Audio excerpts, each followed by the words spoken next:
I wasn't really familiar with the market. So what I looked for was food stores. I looked for a fruit store, a meat store, another supermarket. I said, if I buy that building and when their lease is up, I don't re-rent to food, I'll have a twofold gain.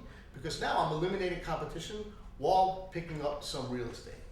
There was a supermarket right down the block from us, about half our size, and the guy ran a very, very poor operation. He was like good competition because he wasn't doing a good job. I heard he's trying to sell his business.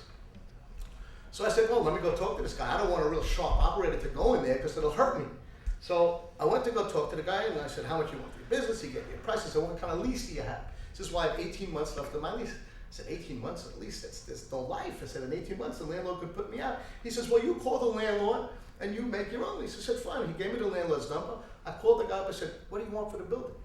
I said, why should I go buy this guy's business if I could buy the building and get the business for nothing when his lease was up? He held the mortgage. You familiar with what a mortgage is?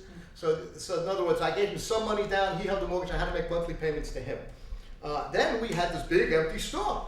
So I had to go rent it. I wanted to get some income out of it. So we put it up for rent, and we wound up getting, in those days, the Greater New York Savings Bank this started my real estate stuff. The Greater New York Savings Bank wanted to rent the store from us. So we started to negotiate with them about a price, and they were going to rent it. And then in the middle of the negotiation, they came back to me and they said, you know, this space is not large enough.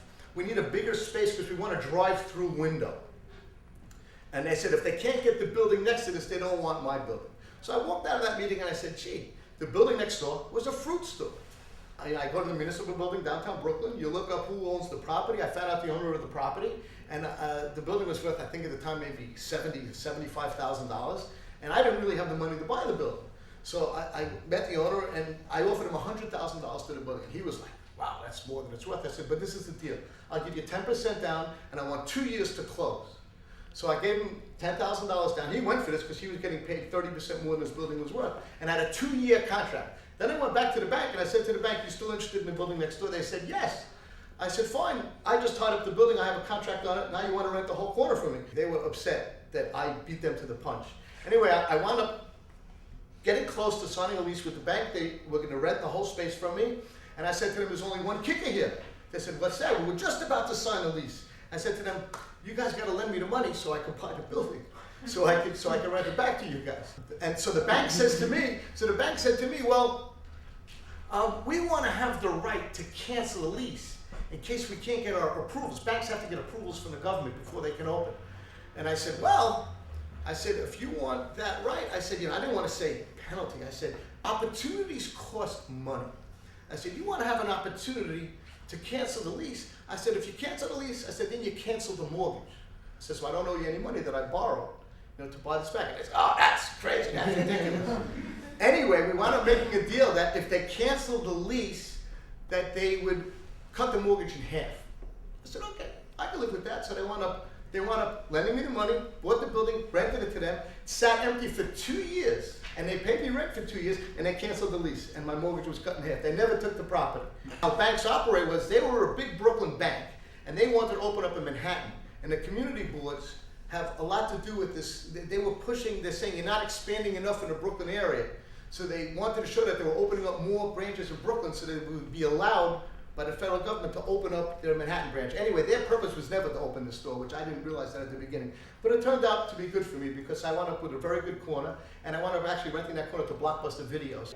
So I wanted to expand and look for more stuff, and it takes time. It takes a lot of time. I must have looked at 100, 150 buildings before I'd buy one.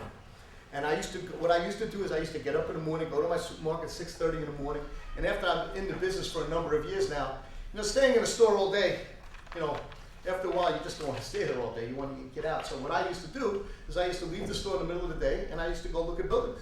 So I used to run all around, and I started just in Brooklyn. What I tried to do was find neighborhoods that were turning around, neighborhoods that weren't great, but that I felt were going to get better. Because a lot of it was because they were close to Manhattan. Anything I felt that was close to Manhattan, was near Wall Street.